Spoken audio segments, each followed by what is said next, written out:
ఊహించలేదురా నేను. సడన్‌గా ఎయిర్‌పోర్ట్ నుంచి వస్తూ ఆయన ఏదో కాంటాక్ట్స్ చూసుకుంటూ ఉంటే, ఆయన కాంటాక్ట్స్‌లో ఎక్కువ లేడీస్ నంబర్స్ గూడా ఉండవని ఆయనే చెప్పారు. నాకు తెలీదు.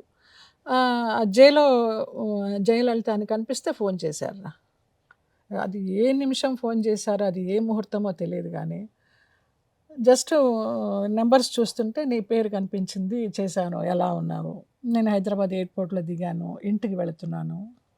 భోజనం తీసుకొస్తావా? అని ఎన్ అడిగారా? ఆ! ఎందుకడిగారో తెలీదు. అసలు ఏమీ పరిచయం సినిమాల్లో చేయడము, వదిలేయడం అంతే. రమాప్రభ గారి విషయంలో మాత్రం చాలా కాలం ఆయన చుట్టూ తిరిగా నేను చెన్నైలో. బావ అక్క చాలా బాధపడుతున్నారు. అక్కకేమన్నా చేయండి, చేయండి అనేసి. ఏం చేయాలి? ఎంత చేశానో నీకేం తెలుసు? లెక్కలు చూపించమంటావా? నా అకౌంట్స్ చూపించమంటావా? నా ఐటీ లెక్కలు చూపించమంటావా? ఆవిడకేం చేశాను అనేవారు.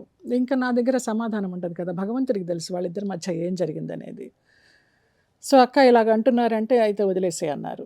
ఆ రకంగా ఆయనకి దగ్గరవ్వడం జరిగింది. చెన్నైలో వారింటికి వెళ్ళడము, రమాప్రభ గారి గురించి మాట్లాడడం.